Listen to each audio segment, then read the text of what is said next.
Can I ask you to say a prayer for us? Good morning, everyone. Thank you for taking the opportunity to come down for this work and study committee that we have on accreditation. Thank you, House members, and Mr. Chairman for coming this morning. I know that it was a battle with traffic down there because I was in it and saw it. If you came down 85, it was slow all the way down. If I could, Representative Wade, would you mind saying a prayer for us? Sure. Let us pray. Heavenly Father, we thank you for this day. We thank you for all the blessings that you bestowed upon us and also those that are stored up. Watch over us, guide us in our discussions, and let us always keep in the forefront the children that you've blessed us with and given us the opportunity to help provide a great education.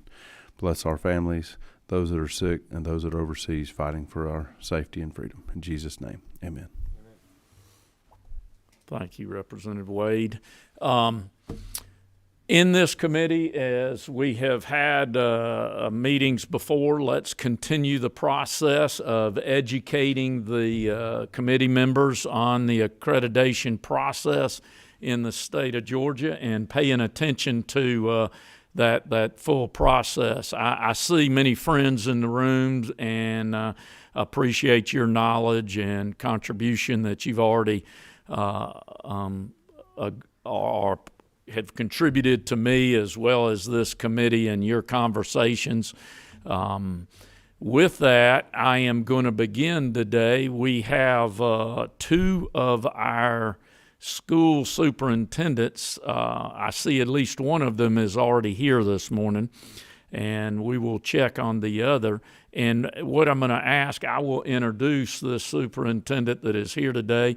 I have requested that this superintendent come in and speak to us regarding the process and of accreditation, also with the the impact on the learning that takes place in the classroom.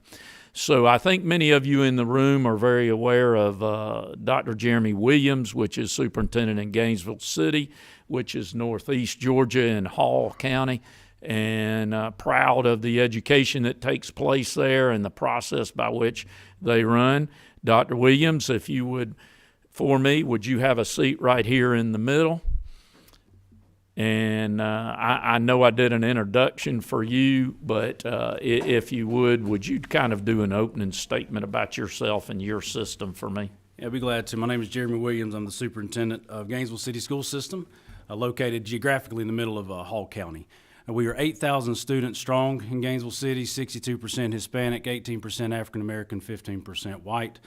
We have a 70% poverty rate and a 30% English learner rate, which is the highest in the state. So we have a wide range of students that we serve in the city of Gainesville. The EL rate is predominantly due to the poultry industry that we have, of course, in Hall County and its impact there. We recently, back in March, went through our accreditation process with Cognia. When I came on board almost 6 years ago now, excuse me, we had just finished up that previous visit. So there was nothing better than being able to come in as a superintendent and kind of comparing what your staff is saying internally about what you have within a school system, but then also an outside voice, because we all know sometimes it's good to get a different opinion about what's going on inside a school system. And so in this case, we were able to take that feedback and make some improvements. But the process this past March, just to kind of give you an idea, I've led accreditation visits before, both with SACS, Advanced Ed, and now Cognia. And the biggest part about all of it was making sure you've got all your ducks in a row, so that when the team does come, you truly know, what is going on in your district, which as a superintendent we do. But it's also making sure that other departments know what other departments are doing. When we started to have the discussion back about a year and a half ago, as far as how we would structure this, it was all about how do you organize a team? Because I think when you have an accreditation visit, sometimes you can get so deep into the weeds that it becomes more about the documentation than the improvement part of it. And at the end of the day, our job as a school system is to improve every day. every year is to give our kids a better opportunity to learn, because they at some point are going to replace all of us in this room in these roles. And so we have to be sure we're getting them ready for that. And so I really see the accreditation process as a partnership. Our review went really well. We were about 50 points higher than we were 5 years ago. So it let me know that as a district, we made some improvements in certain areas. You kind of get a rating of 1, 2, 3, and 4 in a few different domains. The first one is leadership capacity, learning capacity, and then resource capacity. There's 31 different sub-domains outside of that.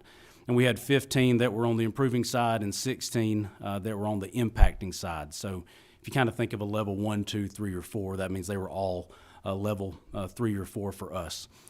But going back to how we structured the team, I feel like it was it was on us to determine how we want to kind of share our story. At the end of the day, we decided to have a lead person because you can imagine when you are talking about, in our case, 9 schools. At the time, we only had 8 schools, but 9 schools trying to gather information, that's a lot of documentation to upload. And that's a lot of time from your staff to have to do that. Now, part of it is you already have all the documentation. So please understand that when you are going through a process of accreditation, everything that you are providing, you already do as a district. You're not creating anything new. You are providing that evidence to kind of provide a snapshot for the team that comes in. We met with our evaluator, Dr. Mark Quintana. Mark represents, I believe, the Southeast a little bit in some areas, and he kind of met with us every month to kind of talk about the expectation, get to know our team a little bit, and I appreciated that.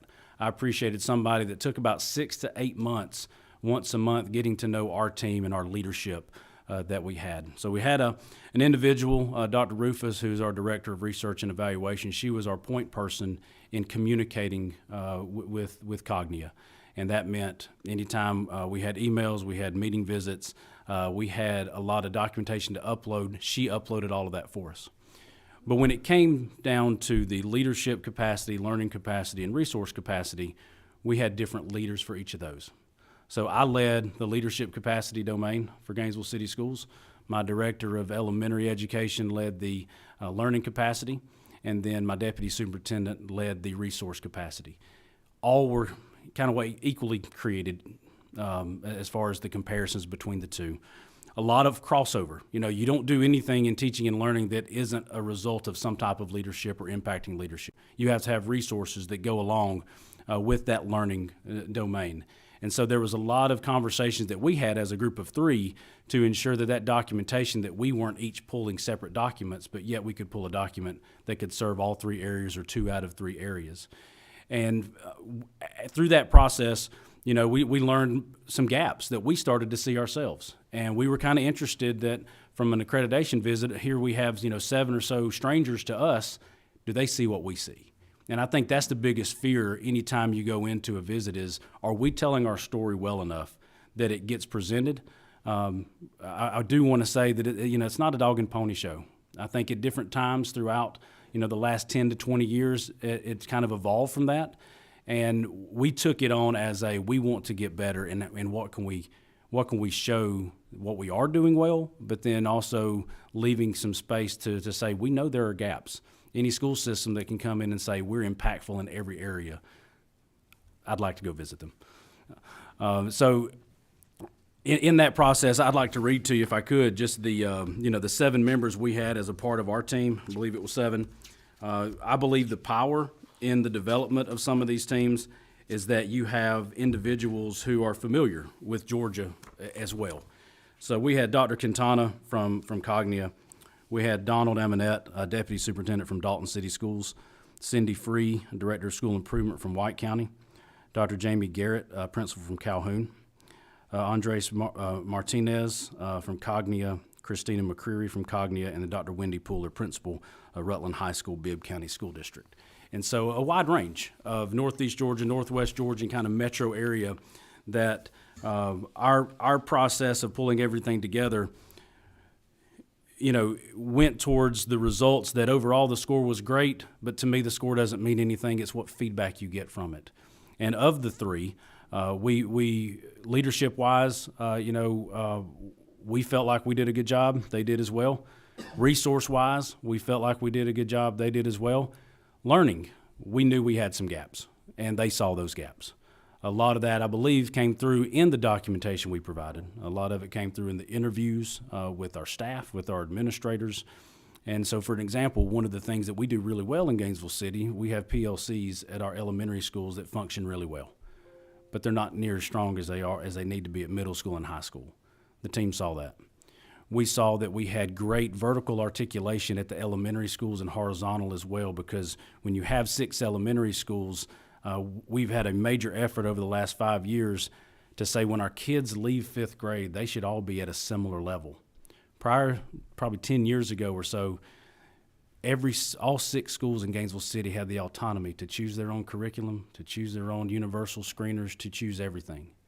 Imagine what that does to a 6th grade when an administrator gets 5th graders that all have 6 different foundations. So for us, we did a lot of that work before, but we also knew that that work needed to happen middle school and high school, and the team saw that.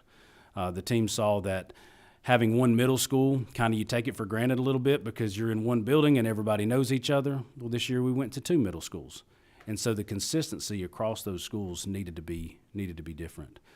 One thing that I felt like was kind of the focus of our visit, it was really process driven. It was, what are our processes as a school system when it comes to giving feedback to the individuals, whether that's the teachers, whether it's our administrators, or also the students and families. Never really did we discuss what our results looked like when it came to teaching and learning. We didn't discuss milestones. We didn't discuss our universal screeners. We provided all of that. You know, it was part of the documentation, but it was really about, do we have a process in place to review those screeners? Do we have a process in place to look at longitudinal data over the last 5 years to make improvements on that? And so, you know, you kind of look at an evolution of accreditation, and you go back to probably 10 plus years ago, and it was more focused on teaching and learning, and it needs to be. But you got to find that balance between the results driven piece versus a process. You can have great processes in place, but it doesn't mean you're getting results. And you can have great results, but it doesn't mean you have great processes. And finding that balance, to me, is something that as a school system, that's our role. And an accreditation visit allows us to have that outside feedback, because sometimes you get so bogged down in the job you're doing and the processes you have in place, the results that you see, the data that I shared with you at the beginning about the school system. You get caught up in a lot of those things that sometimes you need to step back and have an outside view to come in. And for an accreditation process for us, it's what do we want to see out of it, what do we want to get out of it. And for us, we were able to take some actionable things and really be proud of where we were in some areas, but know that we've got gaps that we have to fill as well. Thank you, Superintendent Williams. Let me begin. As I spoke to you, we need to ask you a few questions, I believe. Let me begin, and then I'll go around to the panel. First of all, how was the process communicated to you? How did you educate your team that this is happening? We're going to be accredited. How did that begin in Gainesville City? So every 2 weeks we have a principal meeting, and every other week outside of those we have cabinet meetings. So we have an operations cabinet, we have a academics and wraparound cabinet, and so that always is a part of our discussion one way or another. Early on, it was about developing those teams. When Cognia reached out to us, they assigned an evaluator, and Dr. Quintana was our evaluator, and that did not change throughout the entire time. So he was the only person we communicated with up until the visit. Once the visit started, then the other individuals that I read were a part of that. And so he was our go-to for just about everything. We met with him monthly. We went through, we did Zoom, and we did a virtual visit. It was not an on-site visit. We did a virtual visit with them. And that process then led into, well, how do we best structure, leading a few of these myself and talking to him, and we had our team serve on other Cognia visits prior to ours. We had about 5 people. We had 2 principals and 3 district directors serve on other visits just to kind of know the process a little bit. And you would kind of hear stories of, well, this district provided everything. This district didn't provide enough. And The district didn't provide enough, then you're getting more questions about, can you give us this, can you give us that? The district provides too much, it's very overwhelming. And so how do you find that balance? And so for our team, with our process, it was all about finding that balance and finding the people to lead the leadership, the learning, and the resource pieces, where we then took a next step and created committees. So each of those 3 domains had a committee. My committee consisted of two elementary principals, a middle school principal, and a high school principal. Learning then had an assistant principal from the high school that was in charge of curriculum assessment and instruction. And so we kind of took the 3 domains and created committees based on those out of our department directors and out of our principals. What we didn't want to do was create this chaos within the district of, accreditation's coming, and everybody's got to pull all of this stuff. We kind of went the route of, let's have a small committee and team, because we all do this work together. We have monthly MTSS meetings and PBIS meetings and all these different PLCs that we run once per week, and it's about pulling that evidence together. And so we wanted to find a balance between the leadership of our visit and setting up those subcommittees versus sending out blanket stuff and trying to get everybody to submit things. And so we had 3. We were finished by the 1st of January, first week or so in January, with all of our documentation, and that gave our lead, Dr. Rufus, then 2 months to upload all that documentation to their portal.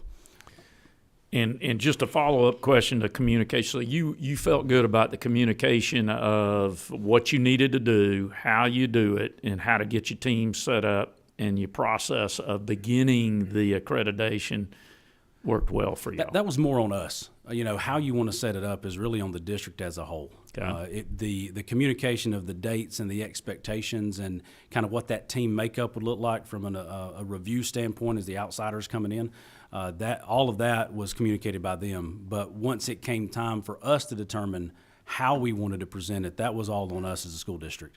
And we would meet with Dr. Quinton and kind of tell him our ideas, and he would kind of affirm, be like, yeah, that's great. I think that'll be good. That way you're not going overboard or something like that. But they never came in to tell us what our committee structures needed to look like or how we should organize the review. Okay. And before I open up question to the panel here, you accredit your elementary and middle schools. You're yeah, saying so we have district accreditation. So when we get that district accreditation, all of our schools have been a part of it. So every school is accredited. Are you duly certified or accredited in the state by more than one agency? No, we are not. Just Cognitive. Gotcha. If I can, Chairman Dubnett. Thank you, Mr. Chairman. Thank you very much for being here, Dr. Williams. So I want to talk about process for a minute. I think that's a word that you've used a lot. And these questions, from me, they're not Cognia specific. I know you're obviously accredited by Cognia, but I'm not going down that rabbit hole as much. It's just the process in general. So from a high level, when that process begins, what is communicated to you? You talked about, and I know you're on top of everything and you have a great system in place, but you talked about being a couple of months out, and what initially is asked for, requested, told of you? How does that initial conversation start? And then is it, hey, here's the checklist, we'll see you in 2 months, and just walk us through that initial. For us, we knew that just over 5 years ago, we went through our visit. And so every 5 years, we receive a visit. So they reach out saying, hey, in the next year, we need to look at doing the accreditation for Gainesville City Schools again. So let's have a conversation. Let's meet your evaluator, but now let's figure out some dates. And so do you want it in the fall? Do you want it in the winter? Do you want it in the spring? And for us, we chose the spring. We were also at the same time going through cross-functional monitoring with federal programs at the state. We also, of course, were doing our annual audit with the Department of Audit. So we said, if we can get on the backside of that a little bit, we'd feel a little bit better about just knowing that I'm not asking too much of everybody at one time. And so they worked with us to choose kind of first week of March. And in that process, once we chose the date, it was now let's set up once a month meetings on a Friday morning at 9 o'clock for us to just touch base. And as a part of that touching base, it was the orientation of the team members with Cognia. It was also then kind of showing them, or them showing us, the standards and going through those standards so that we can get a better idea and be able to ask questions to them as a whole. But I will tell you, one of the things that if you look at the standards we were still assessed on, they were still the advanced ed standards that we were assessed on 5 years prior. So when you went from SACS to Advanced Ed to Cognia, the Advanced Ed standards did not change initially when Cognia then took over the accreditation part. And so for us, it was great in ways because when we spoke with him, we could compare our previous results to what we were going through because they do a 7-year cycle. Well, fortunately, we were able to hit our 5 years within that 7-year cycle, which doesn't always happen. But we were able to kind of review, talk about the progress we had made, and just kind of, he walked us along what that visit would look like. Sure. So a couple of follow-ups, if you don't mind me asking. And again, these are, I know there's folks from Cognia in the room. This is not specific to them, but more in general. Too much information asked for, too many visits asked for, not enough about, I mean, just give us from a scope and a scale standpoint, how much is asked of you during this process? So really, you know what the standards are, Okay. and you know that you have to submit documentation to kind of paint that picture as a school system. And to us, we did not feel like there was a lot of pressure to kind of just throw everything in there. It was really about, hey, here's the team, here's the visit, talk to us about your district, what are you improving on, and it was then us telling that story when they visited. Now, that may change based on the evaluator. You just, I have no idea from one evaluator to the next how they run their operation. But for us and the experience we had, it was paced in a very fair way, once a month meetings. And we would touch base and say, okay, we would meet the Tuesday after we met with Dr. Quintana. And then we would come together and say, okay, by the next time we meet with him, here's what we want to accomplish. We didn't have to do that. We could have waited till the end, could have waited till January and said, okay, now let's pull everything together. We started in August of pulling documentation. We didn't want to do it in the summer.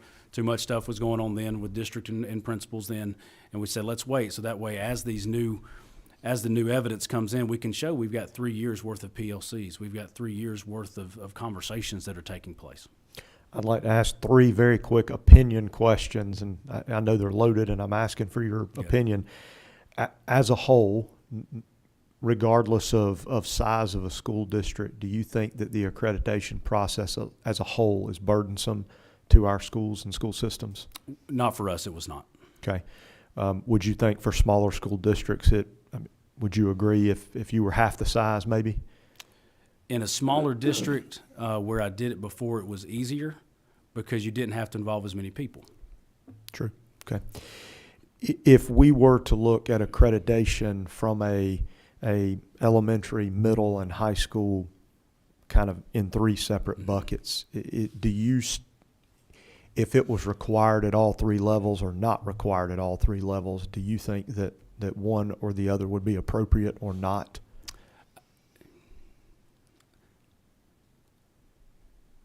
I think what is the end goal of accreditation? And is it to look at the processes? Is it to look at student achievement? Is it to look at, the hope being tied to it? Is it to look at board ethics? I think the biggest part there is what is the end goal? If the end goal is, let's say, student achievement and learning, then it would make sense to break it up into the 3. But if you're looking at processes, then it may be bigger as a whole because those processes do cross over schools. They are working in line with the district. So not a direct answer, but it kind of depends on what you want to get out of an accreditation. Sure. Which maybe dovetails into my last question. Do you feel like you walked away from the process? I know you've mentioned you learned some things, but did you walk away with direction being provided from a report, from input, actionable items where you could say not just, hey, we knew we had some gaps over here, but did you feel like you walked away with a direction to go in? It was good to have some reinforcing guidance. So there were no curveballs for us. If we had curveballs thrown in there, I might have a different answer. But for our experience that we had, it aligned with everything that we kind of knew where we needed to focus. And from a school improvement standpoint, from a strategic plan standpoint, and looking down the road, it's going to help drive some of those things. It helps reinforce, for example, the PLC, the professional learning communities that are lacking a little bit for us at middle and high school. We now have a good direction to say, hey, it's not just us that notices this work. There are others that bring that same opinion. Thank you. And thank you again for being here. Yep, thank you. Next on the list, in order of pushing the button. I'm loud. Let me cut my microphone back on. Yeah, I'm sure you can probably hear me. In order of the buttons pushed here, thank you, Ms. Maynor, for coming, Representative Maynor. And you're next up to Dr. Williams, Superintendent in Gainesville City Schools. Yes, thank you. I was listening online, and I missed just only the very last question, so I don't know if the last question If was you my ask it, we question. can repeat it. That's okay. And the question is, on the, during the process, is there anything that you think was not relevant or not helpful? And not that you would want to say, but if you could, is there anything that you thought should have been on it as far as the process? I think one regret I have is not doing it in person, because I think when you do it in person, you get to see the collegiality amongst the team and those intangibles that you can't see when you're just pulling a document out of a folder. You see the compliance part of that or the process part of that, but you don't get to see what makes school, which are the people. You don't get to see how they interact with the students in the classroom, how the administrators work with one another, how the rapport between myself and the community members. You don't get to see that. And so that's one thing that I wish that we could have added into that process.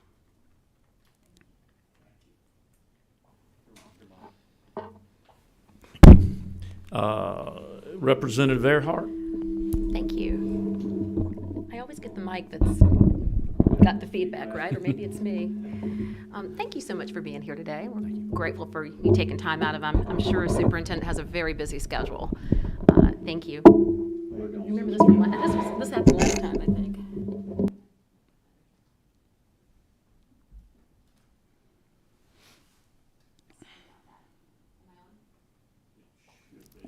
Am I on now? Okay, thank you. Can you tell me a little bit about I'm curious about your school board, a little bit about the nature of the school board, the size, number of members? So we have 5 school board members. Gainesville City has 40,000 citizens. And each of those school board members are elected by their individual ward. So it's not a citywide vote. They are elected by their ward. Being a city system, we don't have an election this November. Ours is next November. So for them, we have one board member, Willie Mitchell, who's been serving 32 years. We have one board member, Sammy Smith, who will be serving 16 after this term is up. And then we have one that's serving year 5, or 2 in year 5 and 1 in year 3 right now. And so it's a makeup of 5 individuals who love the city of Gainesville, 4 of which graduated from a Gainesville high school. One was during segregation times at E.E. Butler High School, and the others all graduated from Gainesville High School. So there's a love for community out of our board. Thank you. That sounds like so would you say it's safe to say you have a fair amount of, sounds like from the similar backgrounds and all, you have a relatively fair amount of consensus most of the time We do. on your board? Occasionally we'll have some 4-1 votes or 3-2. A lot of those conversations, being in the seat now, as long as I've been, I kind of know on a topic where more conversations may need to take place before we have a vote. Thank you. To kind of further that point, I'm just curious a little bit about your accreditation review as relates to specifically any board governance issues or that aspect of the accreditation. No, all of those were improving or impacting. So nothing really came up. They had a couple of comments regarding our board, and they were all positive, both the board and then comments related to myself and the board's relationship. Okay, thank you. Also, if I may, Mr. Chairman, continue. So it sounds to me like essentially what you're saying is you had a relatively positive experience. We did. You did. I'm a little curious. Let's say, for example, that you did have some critiques beyond the one. I think you mentioned only one, and that you wish it had been done in person, and I can certainly understand that.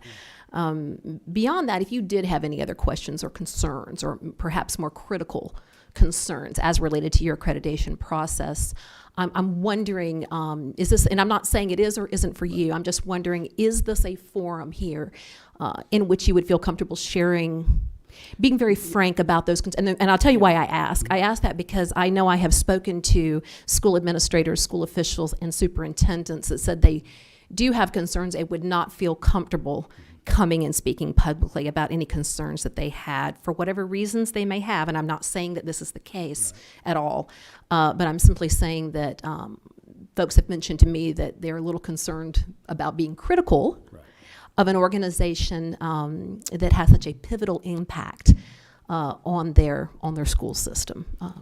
How would you feel if you did? I think the biggest thing for me to say is, as school systems, we really don't have anything to hide. Everything is public, everything's transparent, everything is out there. Now, with the school board meetings and everything being live streamed, there's always questions and opportunities that become open. I would say if you take the 3 domains, a critique don't mind sharing, is that from a leadership standpoint, learning and capacity and the resources, they're really all seen as equal in many ways. There are different number of subdomains within each of those, but overall, when you get a report back, you're roughly looking at 10, 10, and 10 as far as the number of subdomains within each of those. And for us, the learning side of things, I want to know more. So Gainesville City, being the highest % of English learners in the state, when it comes time for us to need to have a partner about serving students who don't speak English, we've got to go to Texas, California, and Florida. I'd like to know more about some of those resources. Like, we can say we we may not have as strong of a process in middle or high as we do elementary, but I want to know specifically, like within my subgroups that I serve, because I serve a lot, how can I get better? Like, what's the next step there? And I feel like that next step of partnering us with another school district that is similar, whether it's in size, demographics, poverty, that's the next step that, we can go out and find somebody. But if you're an accreditation agency and you serve a large geographic area, you've probably got a database in there somewhere of similar sized districts, how they perform. I wouldn't want to go to a school system that's got a score 60, 70 points lower than us just because the demographics are similar. And so if it's considered a critique, then it would be more along the lines of those next steps with the learning capacity domain, and what can we do to then ensure that those processes are working, and processes for our EL students, processes for some of our student supports that we provide our kids. I would like to kind of take that next step and really make it actionable beyond just the visit. Thank you for elaborating. So you're saying this was the most recent review that you're referring to was a regularly scheduled Yes. 5-year review, correct? Yes, correct. Okay. And so the last time you were accredited would have been 5 years ago. It's in Proud of May that. of 2017, and then this was March of 2022. Right. How many reviews have you been through yourself as a superintendent? Oh, well, that was the only one. Just but as associate superintendent, 3 total. 3 total. Has Gwinnett City School System ever been the subject of an unscheduled review? Gainesville City? No, we have not. Sorry, so sorry. Yeah, no, Forgive we me. have Gainesville City Schools not been the subject of a scheduled an unscheduled or a special review. No complaints. No No complaints no complaints that led to review. Yeah. Okay, all right. And what did your city schools pay for your accreditation? I'm curious. I know it That is varies. I don't have that number right now. Can but you I can definitely elaborate? give it Maybe to a range, a general. No. No idea? 10,000-ish. I need to go back and look. 10,000 for the total cost It's for a certain amount per school. Okay. But I can actually text my finance director while some other people are up here testifying and get you a specific answer. I always like to know Yeah, what things cost the yeah. taxpayers. Okay. Yeah. Thank you so much You're for your time. Appreciate it. Next on the list here, and Representative Wade, let me state this too. We are running over time. Dr. Williams is doing such a good job of communicating, as he's obviously known for. So if you would. Okay. Thank you very much. Good to see you, Dr. Williams.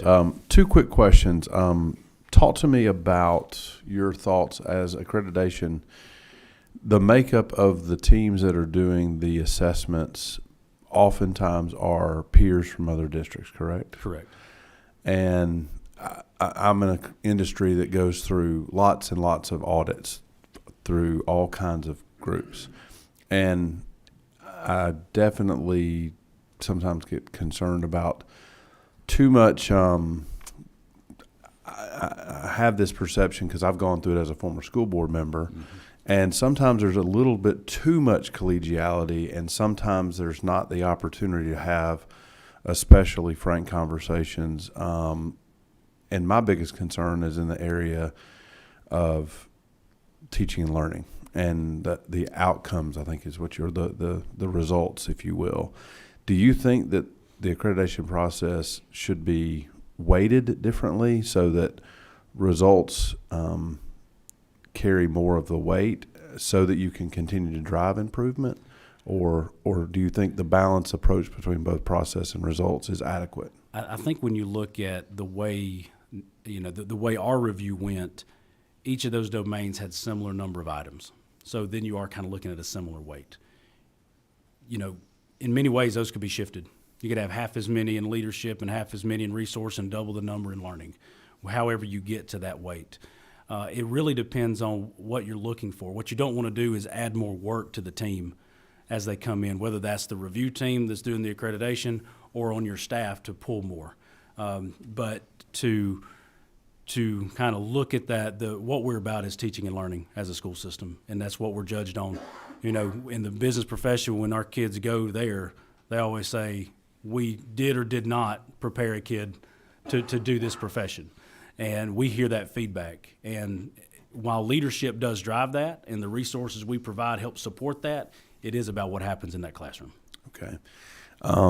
Just for the record, Chairman, I have a sense that in order to help us drive excellence in education across Georgia, that there should be some consideration for a little bit more of a weight on the outcome side of it, because at the end of the day, that's what the responsibility is. And for me personally, I always thought that there might be a little bit too much focus on one or the other.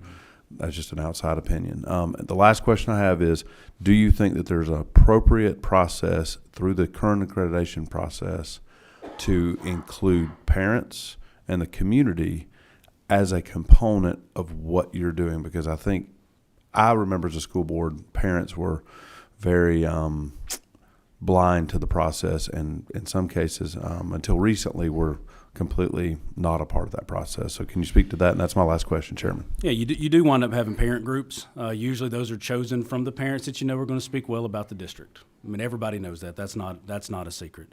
But we try to make sure that we have a good representation from our families, whether that's from our diversity standpoint within the district, or making sure you've got that first-time parent who's got a kid in kindergarten and first grade to that family member who's got 3 kids that have come through the school system.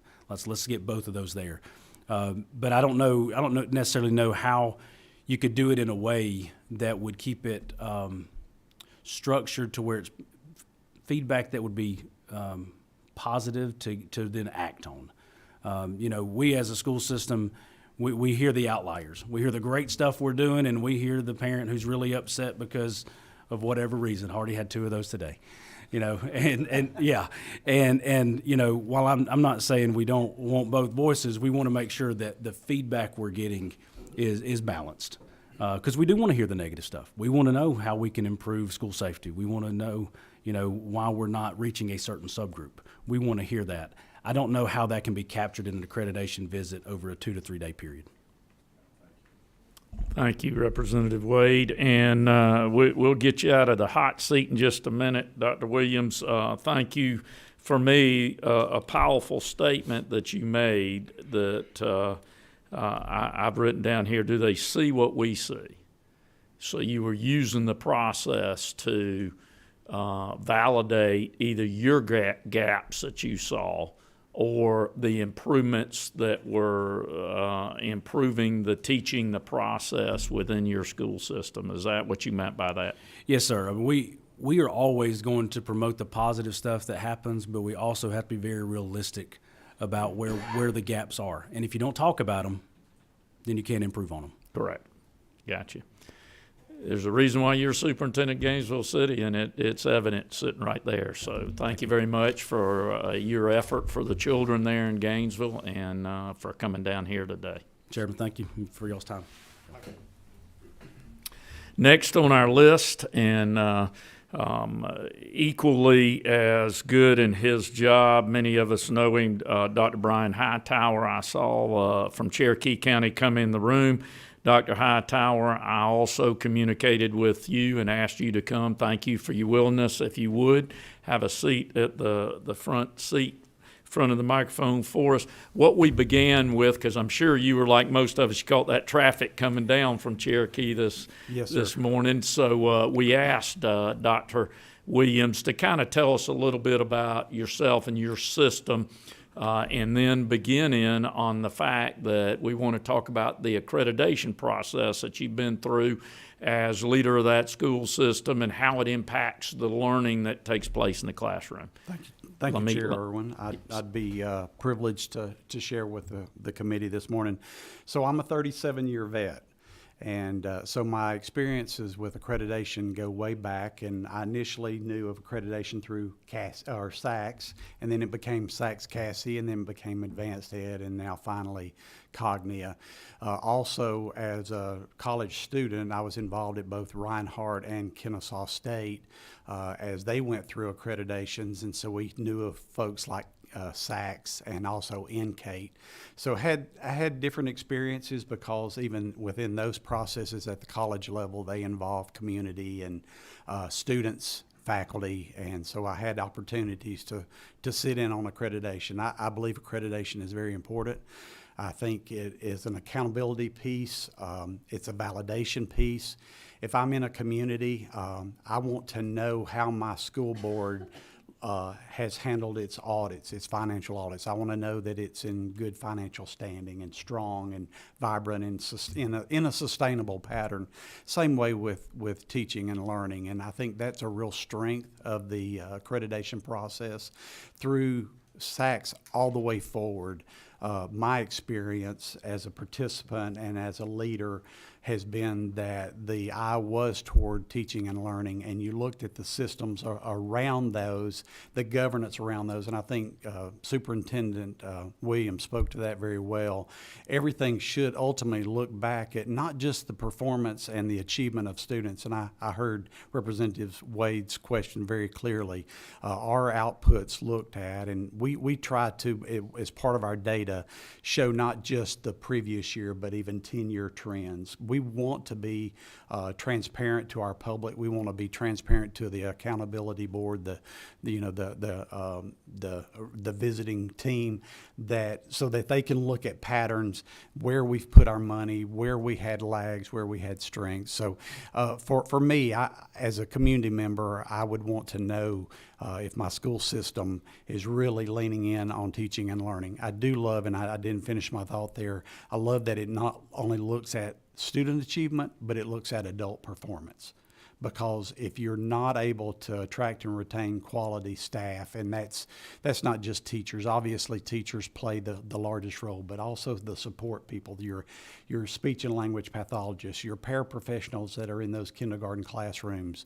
Are you able to retain down to school nutrition workers and bus drivers? What does your organization look like? And so a goal of mine as superintendent has not only been to be the absolute best school system in Georgia, but also to be a strong business leader in my community. And we believe in audits. You know, I heard several questions this morning. Was it tough? Was it arduous? And I would say yes. But I would say that would be the expectation. I would use the word thorough today. Are my financial auditors thorough? Absolutely. Is it a pain? Sometimes, absolutely. When they want that extra document, that additional proof, that additional receipt. So when you have an accreditation board come to you and they look, you want to know that, quite honestly, they're going to look under the rocks. And I will say that we had great communication in our recent visit. We did have a visit last March as well. It was our regular scheduled 5-year visit. I had experienced now 2 as a superintendent. And so I will tell you, my superintendency, I talked about 37 years. I've now been superintendent 7 years as of this coming January. So I've had 2 of these.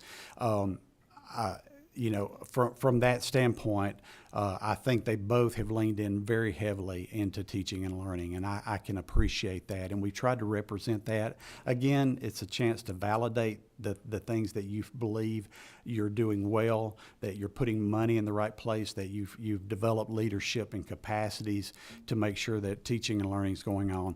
But it also is, I think, a great check at the community level. So I think it's necessary. I think that it's appropriate that they're thorough. I will say that in both of those instances, the communication at the state level, I know that Cognia's senior director is in the room today.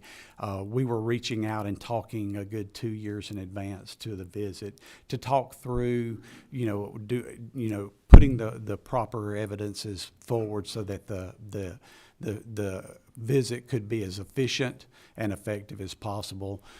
Communication really ramped up a year out when we started looking at dates for the visit and for descriptors. 6 months out, I think we talk through the team. I do know and have had a chance just through my relationship with Cognia to meet Jeremy, Superintendent Williams, lead Mark Quintana, and you're talking about a thorough, he's a very renowned educational researcher. My lead was a senior vice president from South Carolina, and our Georgia connection, Dr. Greg Arnsdorf, who's in the room, basically said, you're a good district. I wanna really give you the right kinds of support and from being a large district, you know that there's going to be layers. We want to put somebody there that can help you work through those layers, but also partner with you in this process and give you the absolute best feedback. So our senior folks were, again, a senior from South Carolina. We also had a senior director from Florida, and then our Georgia team was made up of assistant principals, and then also directors of curriculum instruction. So I think we had the right makeup. They were very thorough.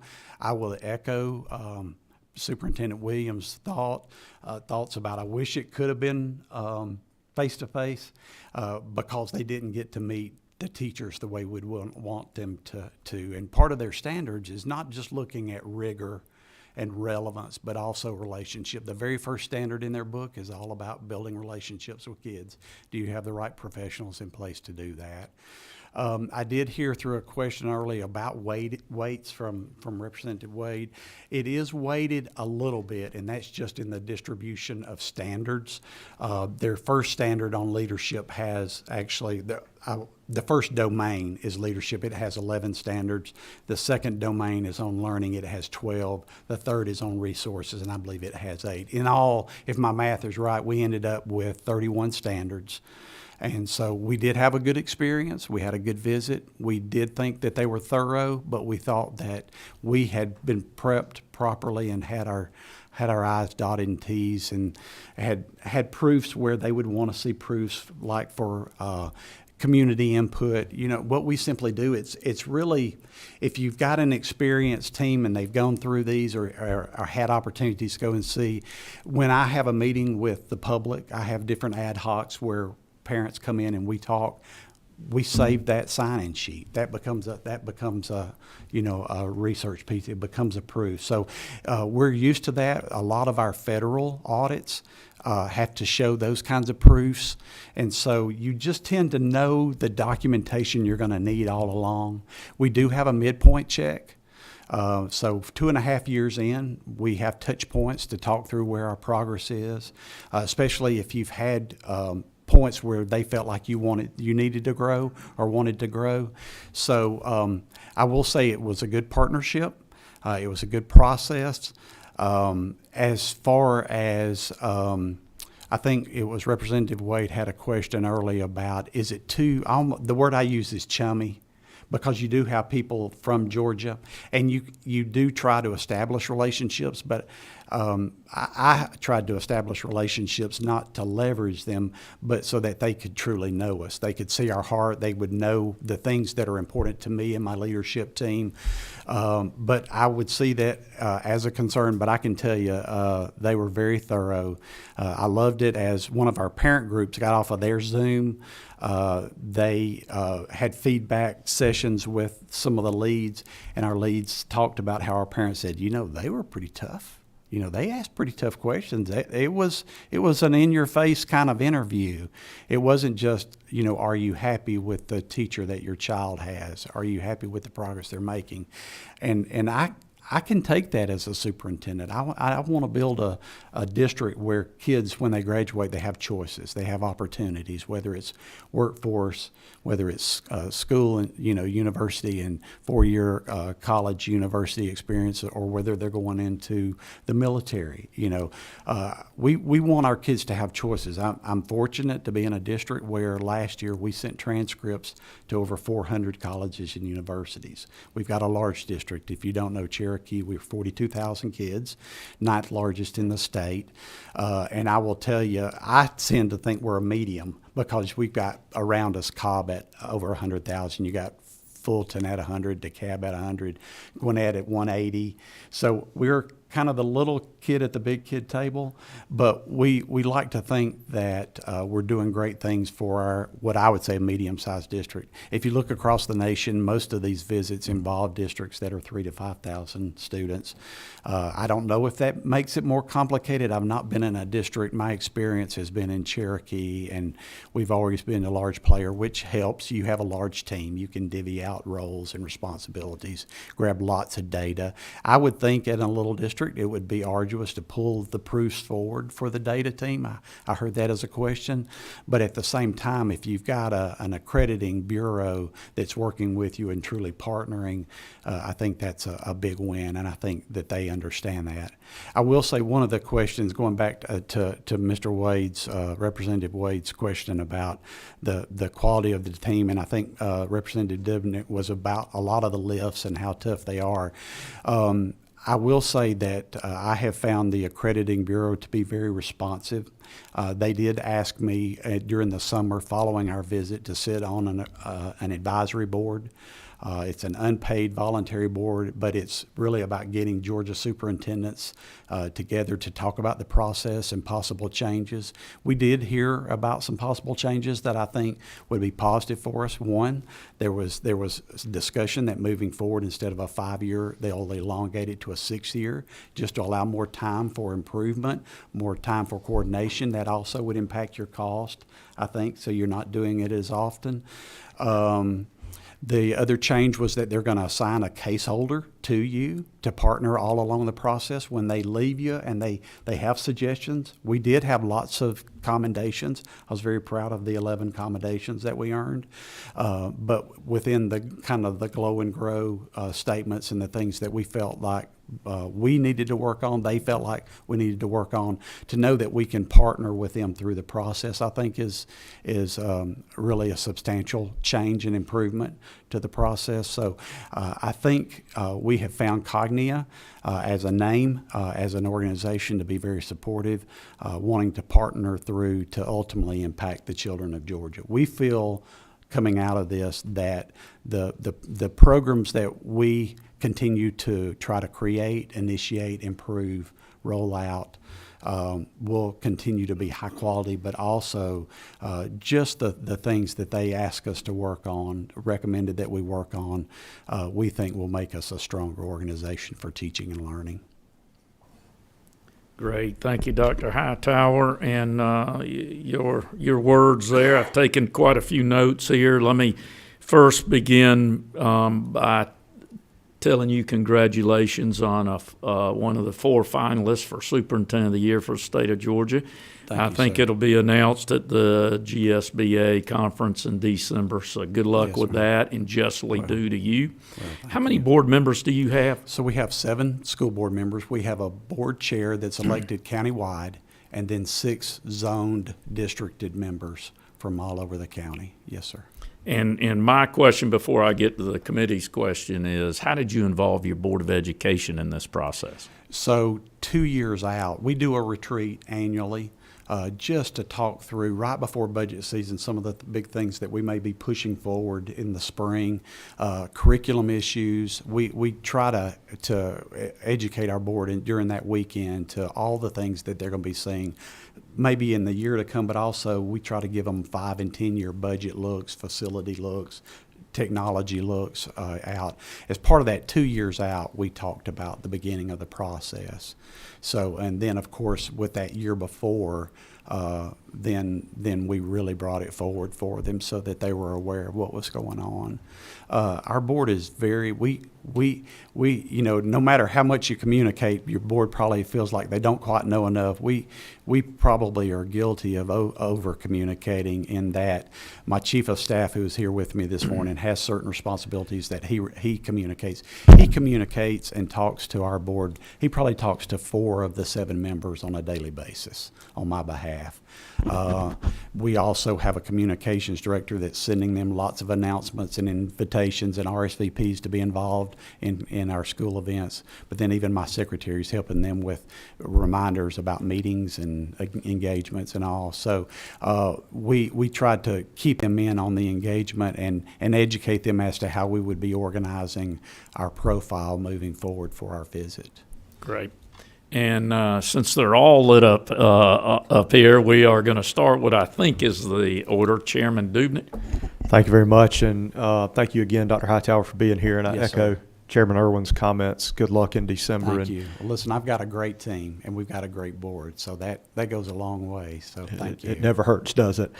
2 very quick questions, Mr. Chairman. Dr. Hightower, if you were in charge of the process as a whole, not, again, my question's not Cognia specific, accreditation Sure. in specific. If you retired tomorrow and started your own accreditation agency, what would be the one thing you would change about the process?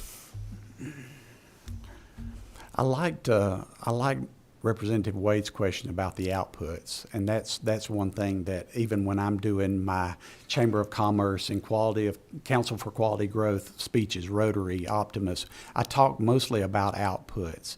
I'm glad that the accreditation agency looks very hard at what's going on in the classroom, but maybe just pull that outputs forward a little more. I don't know about the weight. I mean, they're not trying to necessarily grade us and give us a report card on the, you know, being like the top system in Georgia. I think our state's report card does that. I mean, parents can get through the longitudinal data and see how well communities are performing.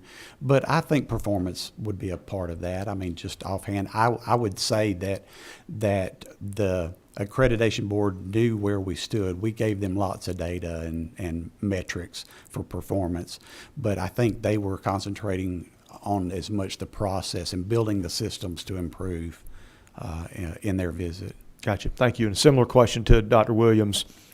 If we looked at this in individual buckets, elementary, middle, and high school, do you think it is appropriate at all 3 levels for accreditation to be a standard?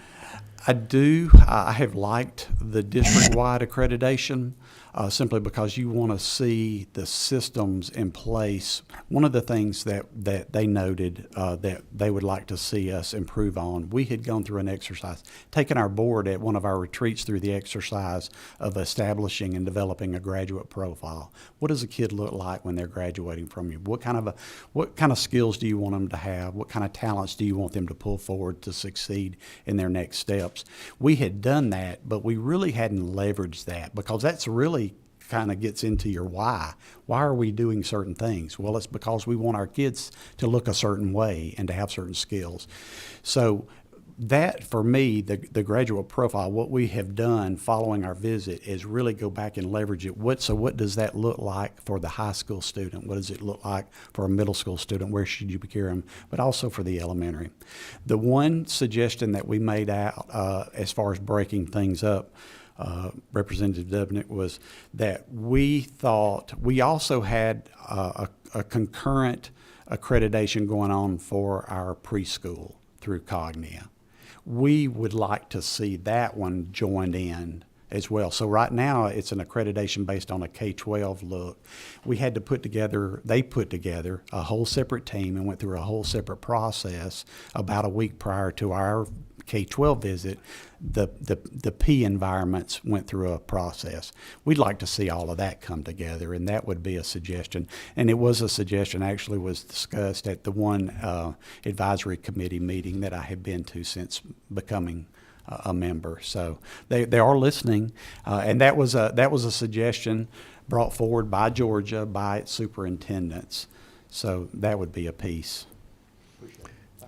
Thank you, Chairman Dubnik. I'm going to keep trying to go in order. Representative Wade. Thank you, Chairman. I don't know. Oh, there we go. Thank you for being here. And I'm a Dawson County person, so my Yes, neighbor sir. in Cherokee. And it's great. I got my neighbors around me. Two quick questions. So first question is, what do you believe in the current accreditation process is lacking that really, if educators were being honest, that they feel like that they need to add to the process? What do you think the one big thing could be done that would improve it? Okay, so, and I heard Superintendent Williams' suggestion about help with recruitment, and that, you know, that's a whole different bear, isn't it? So I would, between the two visits that I got to experience, we probably didn't tap into the support enough. And I don't know if it was there or not, but for them to talk through assignment of a case holder to us, a retired superintendent or district leader, to assist us as we go through, I think is a plus. That would be one thing that I would want to see cemented in. The other, it's just, excuse me, let's see, we talked through support. Give me just a moment. Sure. I definitely had another thought there. Well, let me ask But- my second question. This is something that I've been thinking about, and I've not had a chance to share with our folks. Given what we've experienced coming out of the pandemic, and as it relates to, and you sense a theme with me, I'm very, very focused on student success and student achievement. We've seen there's data coming out. Parents are hearing about scores and 20 and 40-year lows in math and reading and all those kinds of things. Do you think that it would be valuable for this next cycle of accreditation, just as accreditation, to have a component within the domain of the resources to measure the utilization and effectiveness of all of the different relief funds that have come through, so that one, it can be measured, and two, there can be some, accountability for it. And Yes, sir. not that I want to beat people up. My goal is as it relates to student achievement, because I believe that we've got to focus on learning loss. And, there's some communities that made different decisions in Georgia that I think honestly hurt children. Some systems were very, flexible, and I think made decisions that benefited children. So do you think that would be an important part of accreditation? I do. I could see the inclusion of a standard or two specific to your question on how have you leveraged the funding available to the benefit of kids, and it probably even fits within an existing standard, but there are still some behaviors that they can grade out. In all, there were 31 standards, but there's lots of things underneath those 31 standards where the accreditation board will turn around and give you a score. So we got a raw score out of that. So there are some definite action steps that they could grade out to look. Again, we count on them to join us as experts in the industry to look at what are some positive things to your concerns that it's a common belief or research held belief can positively impact achievement. I stand ready to answer to how I've spent between CARES and CARES 2 and ARP. I stand ready to account for that, and I think every superintendent and board should. Thank you, Representative Wade. And I believe, continuing in order, Representative Earhart. Thank you, Dr. Hightower. We're grateful for you willingness to come downtown Thank today you. from Cherokee County. I'm a Clob girl myself, so we're neighbors Yes, as ma'am. well. Yes, ma'am. You mentioned about leaning into, I think that was your phrase, leaning into the sort of the standards, the accreditation standards related to, you mentioned financial and teaching and learning. And I believe you, and just want to make sure I understand correctly, that you felt that those were of the utmost importance in terms of the evaluative process of accreditation, correct? Yes, that initial statement was really about audits in general, and on the financial end, we need to make sure that we're doing the right kinds of things financially, and on the accreditation end, we really wanted to lean in on the learning. For us, I mean, obviously on the governance side, and Superintendent Williams talked about the 3 domains.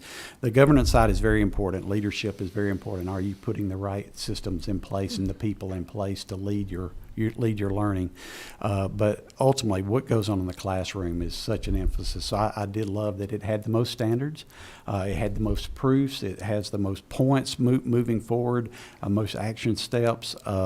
We believe that that's where it is. And ultimately, I mean, I know your position and the roles that you play for Georgia. You want to see that the state has the right kinds of systems in place. So I think it does help for us to align ourselves with a group of experts, an accreditation board, and move forward with them.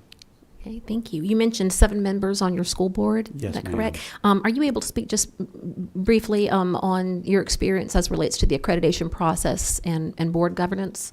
Board That governance. aspect of your Sure, and I did hear questions early about that. We have had a very stable board. All the board members currently through December have served at least or in their second term. We have one member that has served 19 years because he finished a partial assignment from a resignation. We've got another board member that will hit 15 years in December. So we've had a lot of continuity. So they've been through this process several times, and that always helps. But we try to provide them plenty of supports. That, you know, when an accreditation board comes in, they want to know that you've got a body that works together for the good of kids. And so we just work with them through how do you show that? How do you express that? Was a little tough this time. Zoom, sometimes you don't want there to be a disconnect as to the heart and passion of people. Sometimes that's hard to capture, the relationships that people have with one another and with the people around them.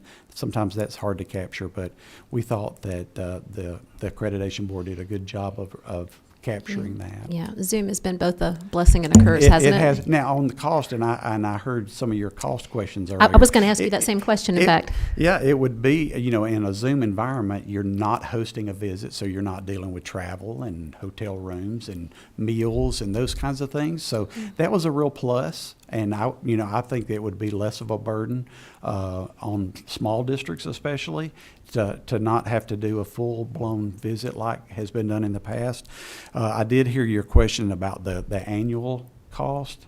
Did I hear that correctly? The cost of the review, the cost of the regular review. We only put about an extra $5,000 in the budget and a lot of that was just material prep and those kinds of things. So your overall cost of a regularly scheduled 5-year Cognia review was $5,000? It was $5,000 Okay. last year in the budget. And it would have reached 5 digits 5 years ago. We would have been, probably 5 or 6 times that with an in-person visit 5 years ago. You mentioned, and I'll wrap up here to be cognizant of everyone's time. You mentioned something about the first standard in the Cognia book being standards. Being relationships. Yes. So in the 3 domains, in the teaching and learning domain, the first standard was about teachers establishing positive, supportive, engaging relationships with their students. Understood. And your review was when? What year? March last spring, 22. March is last spring. Okay, so that would have been under Cognia's old standards, correct? It Are was. you It aware was. of that they have enacted, or they are in the process of enacting a set of new standards? I am aware. I have not dug in and exactly examined them.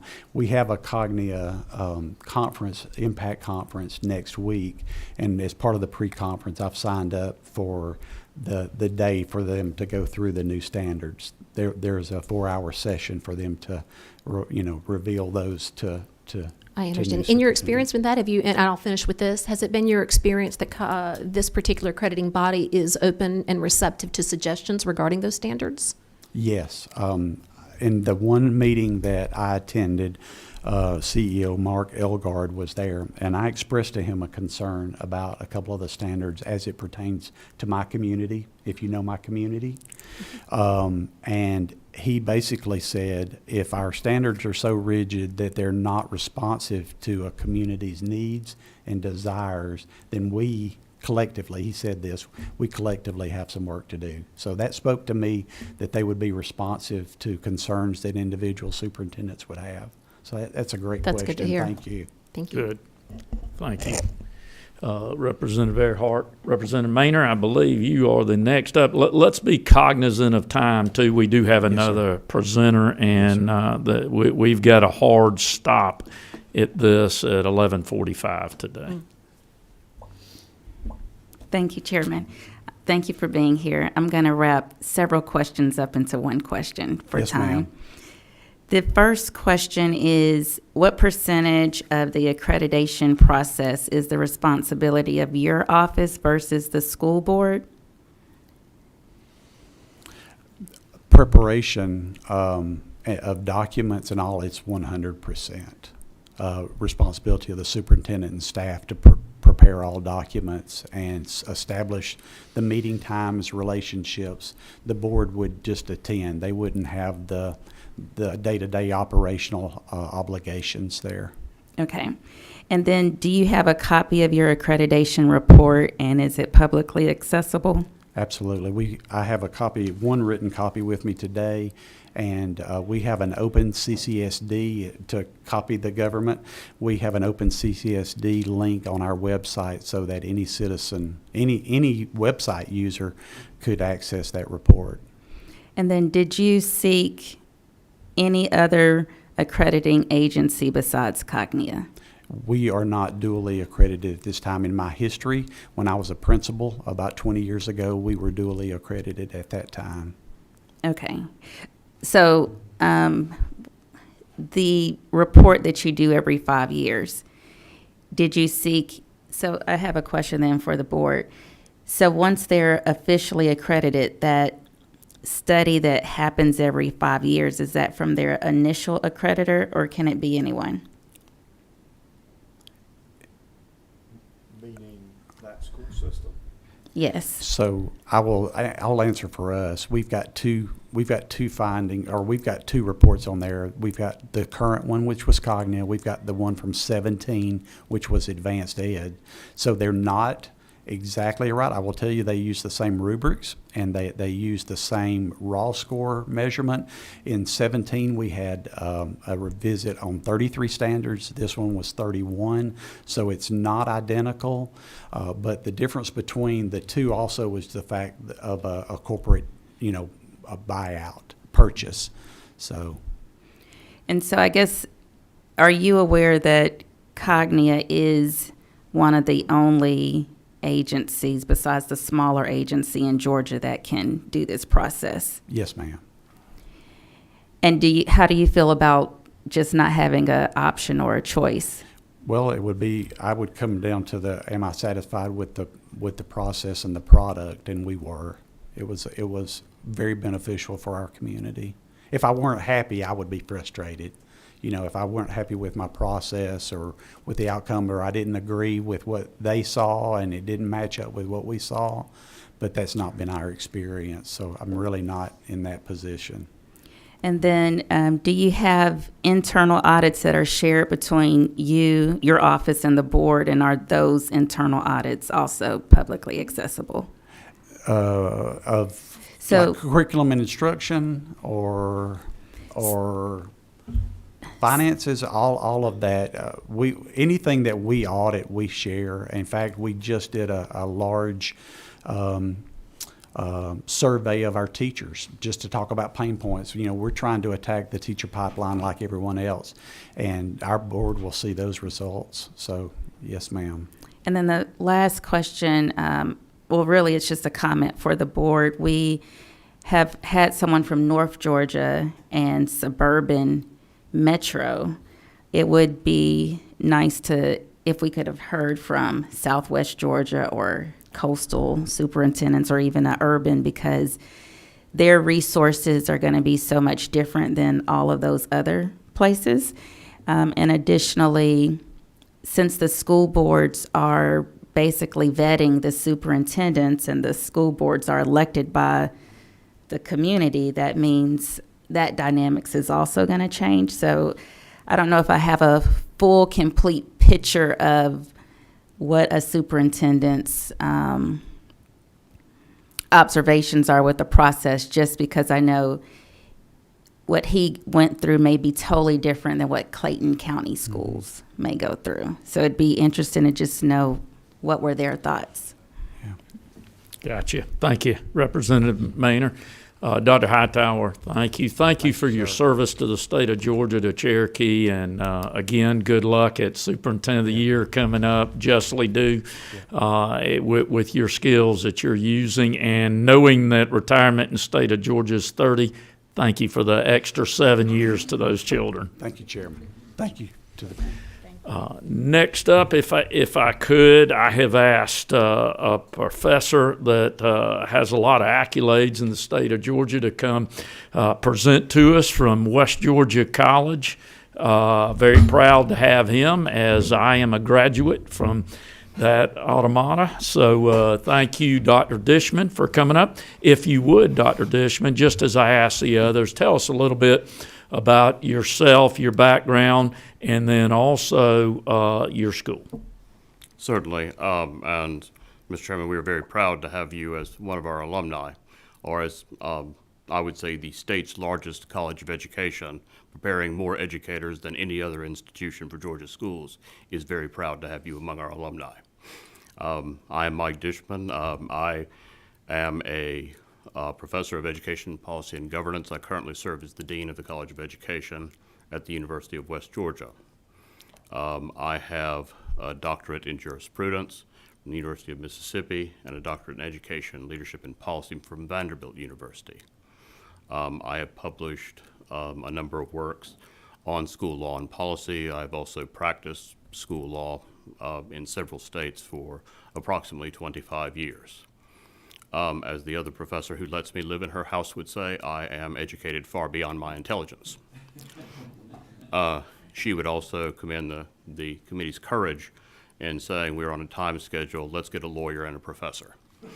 I am going to keep my timer because I care very deeply about education policy and governance, and given a shot at it, I promise you, no matter how committed you are, you would leave this room less interested in that topic by the time I finished everything I find fascinating about it. So Georgia's interesting with accreditation. Accreditation, generally, there's no set standard for it. Accreditation may be an external body that a school district or other entity says, we wish to have the validation of this body that says we are meeting these standards. For students, for example, it may be interesting or may be useful when looking at universities. The university could look at a school and say, we see that you've met these particular set of standards. We view that as validation. We're judging what we can see by what we cannot. It also can have other purposes. As has evolved in Georgia over the last 30 years, the General Assembly has essentially had several uses for it. One of the first was, and a major use, and one of the challenges leading to some of the controversies we've had in Georgia, was when the General Assembly tied eligibility for high schools to accreditation. For example, with the Hope Scholarship, and this still exists, a public high school has to be an eligible school accredited by the Southern Association of Colleges and Schools or the Georgia Accrediting Commission. If it is not, that school is presumptively not eligible unless it can find eligibility under another standard or a standard with the independent schools. We had several interesting things occur with accreditation in the early 2000s. The Southern Association of Colleges and Schools, which was approximately 100 years old, began to become something new. It split into two bodies in 2006. The Southern Association of Colleges and Schools, Commission on Colleges, and turning into another organization which was focusing on P-12 education. Sachs-Cassie then turned into Advancing Ed as it began to consolidate with other regional accreditors. So it now did not just represent schools in the southeastern United States, it represented schools in 3 different parts of the United States, moving essentially from 11 states to 35. It continued to grow, and part of it was the success of the organization, until it merged with another large company in about 2018, becoming Cognia. And this organization was in the Northeast and primarily provided educational services. So in 2006, you're dealing with an organization that was a regional accreditor, had about $11 million budget, was located in Georgia, provided exclusively accreditation services. Today, Cognia is undisputably the world's leader in accreditation. It accredits states, 35 states, accredits schools in 85 countries. According to the filings, they have about $120 million budget, 500 and something employees, and about 18,000 volunteers on the rolls. So organizations can change with accrediting. So can accreditation standards. Organizations may change their standards and adopt new standards to say that's what we're measuring. We're going to this particular time period, and it's what we're going to measure. This becomes particularly important with what happened in Georgia. The General Assembly has plenary authority over education in Georgia. Under our Constitution, you are the Alpha to Omega. You are responsible for funding it. You are responsible for determining whether it is adequate. You are also responsible for ensuring that the people's interest in the state, that education is, regardless of whether it's at a local district, it is overseen appropriately at the state level. That's your purview under law. So in 2009, 2010, we started to have some challenges in school districts where accreditation bodies and school boards were seeing different ways of how the school board should function. There were disagreements as to what constituted local control and whether the way the school board was functioning met accreditation standards. The General Assembly then came back and said, we're going to enact a statute, essentially to delegate to the accreditation bodies the authority to oversee much of what happens in accreditation. In fact, you enacted a statute that said that was one of the principal responsibilities of a school board member was to maintain accreditation.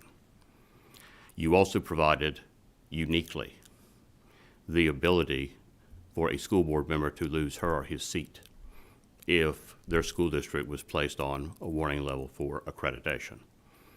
That is almost a unique level of authority to remove an elected official, analogous to committing a felony. But the General Assembly looked at essentially what it had before it and said, we're going to rely on the accreditor to police this for us. That's the level of trust you had in the accreditation body. Now, you did not dictate who the accreditation body had to be. School districts could choose. However, the HOPE statute still remained, saying that public schools had to be accredited by the Georgia Accrediting Commission or the Southern Association of Colleges and Schools. So effectively, Georgia school districts had one of those two choices for an accreditation body. They could have multiples, they could have more than one, but essentially with Hope Scholarship, that's where we were. So essentially under law, what you have done is you have said to them, we are delegating our responsibility for overseeing education and making sure that local school boards oversee education to an external body. In fact, this was the very argument brought by CAB to the Georgia Supreme Court. The Supreme Court returning came back and said, we do not think that is overstepping by the General Assembly. They have responsibility for education. They can ensure the people's interest as a state is met by delegating this authority. When you enacted the statute for removal and accreditation, and the court looked at it in the DeKalb County case, it was very clear OCGA 20-2-73 had the purpose of allowing the removal of board members for malfeasance, abuse of office, or otherwise abusing their positions. And that essentially the threatened loss of accreditation was the triggering event to start that process. Yes, there would be involvement by the state board, involvement ultimately by the governor, but that started the process. Also, under Georgia authority, the Fair Dismissal Act, which governs the employment of educators who have a contract with the school district. Our courts have held that a threatened loss of accreditation because of an educator's actions or inactions by the accreditor constitutes grounds for removal for cause of that educator's contract. Again, you have invested accreditation bodies with a significant amount of authority. The question then becomes for you as to whether you believe the accreditation agencies are fulfilling the role that you wish them to fulfill. Are they policing Georgia education as you would see fit and judging it to standards you set and not the accreditation body? Accreditation bodies have the ability to set their own standards with little to no input from external bodies. I very much was heartened by what Dr. Hightower said with Cognia saying that they would be receptive to listening to that. They are under no obligation to do so. I don't have an opinion on this. This is essentially the statement of how the law works. So that ultimately is the question you have before you, is whether accreditation is fulfilling the same role you saw it fulfill in policing the schools and policing hope. Questions you have before you are, if there is a loss of a school district's accreditation or threatened loss because of something that does happen in primary, should that threaten a high school student's ability to be eligible for the Hope Scholarship? If, as what has happened in virtually every special review team that has required intervention, board, superintendent, board, citizen misbehavior, should that go back and relate to the performance of a high school, that is a quality indicator that you have said makes a student eligible to receive the Hope Scholarship. So I think it's good that you are revisiting these questions because the law may not have changed terribly much, but the facts have, and to make sure it's still fulfilling the role you set for it. Thank you. Yes, thank you, Dr. Dishman, and for your knowledge and communication to us. I have some questions that have up here. I'll again start in the order I saw them, and Chairman Dubnik, I believe you're up. Thank you, Mr. Chairman. Thank you, Dr. Dishman, for being here. To that point, should a student's ability to receive the Hope Scholarship, in your opinion, be tied to accreditation? Is that the right move that we've made in the past? So I am going to answer like a lawyer and a professor and say it is an unequivocal it depends. I'm also going to say that's really a question for you all. I think that the purpose that you had in implementing it was to ensure that student eligibility was not gamed. Sure. That you did not have schools that were, essentially raising the, falsely elevating the GPA requirements, things like that. So if you all look at it as still preserving the interest of the student and wanting to say that we need an accreditation that says the student graduated from a high school program that had a certain amount of rigor and had an appropriate amount of oversight, then the answer would be yes. Okay. Thank you. Thank you, Mr. Chairman. Next up on the list here, Representative Maynard. Thank you, Chair. I wrote my questions down. Thank you for being here. And I love that you're an attorney because that means you can really answer the questions. Or really avoid it. This is true. So the first question is, when Cognia or when the accreditation process went from regional to national, and they're one of the largest organizations globally, Are all the standards the same? The standards vary. While it is unusual for, and I'll use the example you gave with Cognia, Cognia has changed standards from time to time, going through a process and revising them. But the standards, and I would leave it to you to look at whether the most recent standards would align with, for example, the standards in 2006 or 2010 when you all passed the legislation. So more so, are the standards the same in Georgia as in New York and California? Under the proposed, what Cognia has proposed, Cognia has said, yes, we were going to have essentially one set of standards for all Cognia institutions, including institutions of higher education that it accredits. So, yes, ma'am, it would be, and really, for Cognia, the standards were the same in Georgia as well as Washington State or Wisconsin, when Cognia has covered all three. And given that you are the dean at one of the largest teaching institutions in Georgia, so I value that, and this is why this question is for you.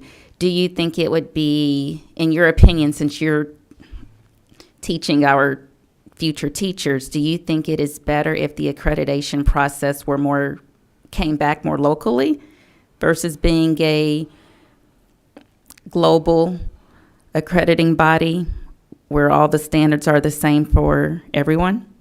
So first, let me begin with, like a lawyer, and I'll put an asterisk on that I should have at the beginning. Let's just pretend that let's assume that I said these opinions that I'm giving are my personal opinions. They do not represent the opinions of the University System of Georgia, the University of West Georgia, the College of Education, the faculty of the College of Education, or anybody other than me, including the professor who lets me sleep at her house. So, with that caveat, I think the answer is it depends on what you, the elected representatives of the people of Georgia, wish to accomplish. If you have confidence that a set of standards that is a broad set of standards written for an international audience is sufficient to essentially have the police function you all have granted to them under statute, then they could serve that function. If you do not, then no, ma'am. You would probably look at what other opportunities you have, or potentially even working with Cognia. Thank you. Two last quick questions, if I can. The first one is the statute, and at the end, I'm going to ask you for those statute numbers again. But is the statute we're looking at, are there similar statutes like that where the lawmakers have given the authority to the accrediting body? Are there similar statutes like that throughout the U.S., or is Georgia's the only one? What Georgia has set up with HOPE and the relationship between the two is very rare. What I can do, Mr. Chairman, with your permission, I have every document I'm referencing for the committee, and I can send it to you and you can send it to committee members. May I get back with you on that? Because I would want to give you a definitive answer. Okay, thank you. And then the very last question, one of the things you said as lawmakers, we're responsible for determining if schools are adequate. And the question for you is, as a representative, I get a lot of complaints from parents that have legitimate concerns. And when I take those complaints to DOE, I'm finding that DOE says they really don't have any authority over the local schools. So if parents come to lawmakers with legitimate complaints and you said we're responsible for determining if it's adequate, what can we do? Because no one has been able to guide me. So the structure you have is you are, as policymakers, through, for example, QBE, responsible for determining if Georgia is meeting its constitutional obligation under Article 8, Section 1, Paragraph 1. As a general matter, you essentially fund what you believe adequate. You have then also, under the Constitution, turned local control over to local Board of Education members working with school superintendents. And the process is highly regulated. essentially for you all, it isn't individuals, it is looking at it as a policy matter for the state of Georgia. For example, if you all determined that you believe, in your opinion, an adequate public education requires funding for pre-K, then you all could certainly, you would implement it that way. But, you know, insofar as dissatisfaction with individual districts or even individual schools, and I am sympathetic in knowing that, you know, probably your constituents, all of you, call you because they see you as their elected representatives and expect that kind of action. But truly it is looking at it in your perspective as a lawmaker and making policy for the state. Okay, thank you. Did I sufficiently talk all the way around that? I might ask a question afterwards. Yes, ma'am. Thank you, Representative Maynor. And I believe our last up is Representative Earhart. Oh, wait a minute, I'm sorry, Representative Wade, Just you're one right, question. I did switch that. Thanks for being here. My question is, do you know of any states in our country that currently, through law, set the standards to which an accrediting agency must follow? There are states which have state-level accreditation bodies. For example, if you look at Texas and Virginia, Okay. And they allow their schools to, as some do, also have an elective accreditation through an external accreditor like Cognia. But yes, sir, there are states that set those standards. And in those situations, just to make sure I'm clear, that Cognia would then use, you said Texas as one example. For example, Texas's standards for the schools in Texas, Cognia would use those standards for that, and it would not be? No, sir, I believe what Cognia would do is evaluate to their standards. Cognia has a set of standards. Okay. But Texas would also, the Texas Education Agency would look at their standards to see if the schools are meeting what it requires for schools. Okay, so it could be like a dual. Yes, sir. Okay, all right. You could actually have a number of different accreditation bodies I see. for a school that's elective, and provided that they were all harmonious, they could have accreditation from all. The challenge would become if you had a conflict between some of the accreditation standards. Okay, all right, thank you. Yes, sir. Now, I think I got it One last right. question. Representative Thank Earhart, you. you're up. And I know that we have a hard stop, so I'm going to move quickly. Thank you so much, Dr. Dishman, for being here today. We appreciate your appearance before this committee and certainly your insight and knowledge in this area. And I will be honest, and I've said this before, a lot of folks in my district were not all that aware of accreditation before about a year and a half ago. Folks hear the word accreditation, think that sounds important. That sounds like something I want for my child's school, right? And I'm grateful for this opportunity to sort of unpack that, what that really means, what it looks like. And certainly from my perspective in my district, I hear most about what it looks like from a family's perspective. I get the phone calls, with the concerns and how it affects those families. But I digress. I wanted to ask you a little bit about your opinion on what you have seen, given you do have this knowledge, in terms of perhaps what you perceive, or if you could describe for me what you are seeing in terms of the influence of, I think you referred to them as global standards. Global standards, and how you might see some of those perhaps trickling down, right, or permeating perhaps local accreditation standards at the state level, our state, or any state, quite frankly. And the answer, I think, and this is purely my opinion, it's looking at, the globalization is a good thing and sometimes a challenge. I mean, it's an opportunity. The advantage, I think, and when you look at for example, the Cognia's new standards, which they say they are developed, for a global standard, and the idea of making children competitive anywhere, students competitive anywhere, yes, there could be some laudability to that. The question would then become for you all as lawmakers as to whether you believe that is consistent with the expectation and the obligations you have to oversee the Georgia Constitution and your authority for overseeing the expectations here. Remember, no school district in Georgia has to be accredited by Cognia or GAC. They certainly could choose. The challenge is that, as you all have set up the Hope requirements, it's one of the two for public schools in Hope. But essentially, an organization, if you have an international accreditation organization, they absolutely have the right to say, we're developing these standards for all of our constituent groups. And if you want to have the imputability that comes with having accreditation by an international accreditor, you will meet these standards. By contrast, if that's inconsistent with what you all wish. And I do want to take the opportunity to thank you for reminding us as a committee and certainly as a body that the ultimate responsibility for determining whether or not we've deemed those standards appropriate or inappropriate lies with us. And thank you for that.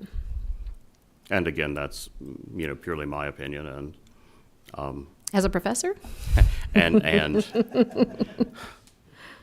And with my sisters and brothers in the bar, I am sure there will be many other opinions that are not the same as mine. Thank you. Okay, thank you, Representative Earhart.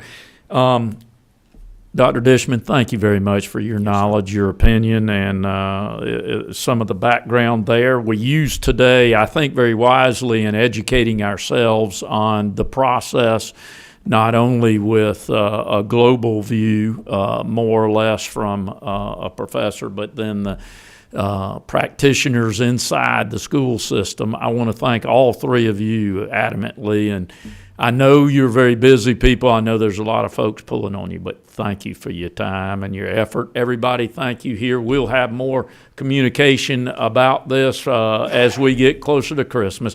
Everybody be safe, and let's hope that nobody's heading your direction. You can drive fast. See y'all. Yes, sir.